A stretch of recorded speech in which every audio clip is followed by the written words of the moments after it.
Assalamualaikum warahmatullahi wabarakatuh. Selamat siang teman-teman semua. Perkenalkan, nama saya Aurelia Naswa dan ini rekan saya. Perkenalkan, nama saya Disa Januar Aulia Putri.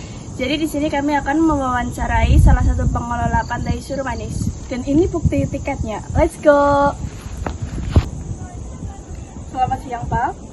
Di sini kami mendapatkan tugas wawancara dan kami memilih tempat ini untuk mengerjakan tugas ini. Apakah boleh memperkenalkan diri? Baik, selamat siang juga. Nama saya Bapak Siman, salah satu pengelola Pantai Surumanis.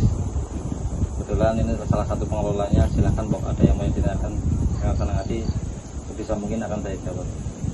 Baik Mas, izin bertanya, kenapa bisa disebut Pantai Surumanis? Pantai Surumanis itu sebenarnya hanya sekitar cerita legenda itu. Dulunya itu tempat ini, dulunya waktu zaman penjajahan itu buat bikin garam, karena waktu zaman penjajahan itu garam mahal.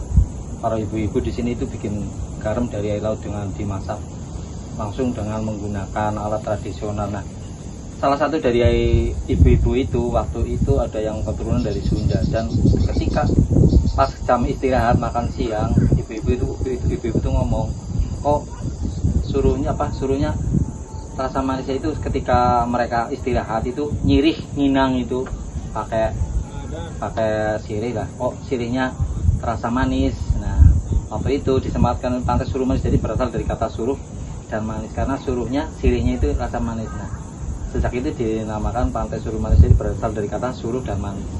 Oke. Pertanyaan yang kedua, sejak kapan Pantai Surumanis mulai dikenal atau resmi dibuka untuk umum? Untuk tiketing Pantai Surumanis itu sendiri mulai tanggal 14 Mei tahun 2017 itu udah mulai tiketing, pembukaan tiketing. Tapi untuk persiapannya sih udah 1 tahun sebelumnya. Cuma untuk persiapan dan on time di tiketing itu tanggal 14 Mei tahun 2017. Oke, pertanyaan yang ketiga, apa saja nilai sejarah atau cerita penting yang terkait dengan Pantai Surumanis? Pantai Surumanis itu perpaduan antara cerita dan alam yang begitu cantik, indah. Karena apa, wisata itu perlu cerita. Kalau nggak ada cerita, itu wisata itu terasa hampa. Jadi kalau berwisata ya itu cerita di balik Surumanis itu sebenarnya itu ada cerita dan pemandangan yang bagus dan tetap melestarikan alam yang ada. Pertanyaan yang keempat, bagaimana proses pengelolaan pantai ini dari masa ke masa? Ya perlu apa ya namanya ya perlu bekerja keras. Artinya itu bikin tempat wisata itu nggak semudah yang dibayangkan. Banyak biaya, banyak pengeluaran dan lain-lain, perlu perawatan dan persaingannya itu luar biasa. Dari tahun ke tahun itu bukannya tambah rame, karena persaingan luar biasa. Itu harus ya persaingannya lumayan ketat lah di dunia pariwisata, karena orang-orang sudah pada pintar di media sosial. Itu tempat-tempat baru biasanya jadi pilihan, tapi kita tetap eksis sih. Oke. Selanjutnya, apa tantangan terbesar dalam menjaga kelestarian Pantai Surumanis hingga sekarang? Nah, itu yang tantangan terbesarnya, itu sumber daya manusia itu tak kalah penting dengan pengelolaan. Ketika kita kepengen melestarikan alam tapi nggak dibekali dengan sumber daya manusia yang mumpuni, mereka membangun wisata itu asal yang hanya merusak alam. Tapi kita berusaha untuk mengembangkan wisata tanpa merusak kelestarian alam itu sendiri, tetap bertahan di kelestarian alam. Baik. Nomor 7, bagaimana respon masyarakat terhadap pengembangan Pantai Surumanis sebagai tempat wisata?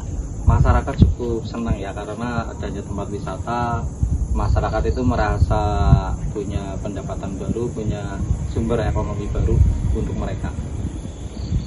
Yang ke-8, upaya apa yang dilakukan untuk menjaga kebersihan dan keamanan pengunjung?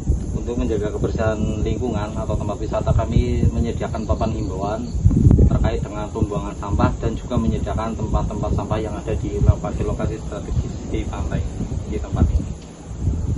Selanjutnya, apakah ada rencana pengembangan fasilitas ke depan tanpa merusak nilai sejarah pantai? Kita kepengen mengembangkan konsep wisata yang berbasis konservasi alam. Dari pengembangan kedepannya itu tanpa merusak alam, tentunya dibekali dengan sumber daya manusia yang mumpuni dan ahli. Kita merencanakan sesuatu yang bagus tanpa harus merusak alam.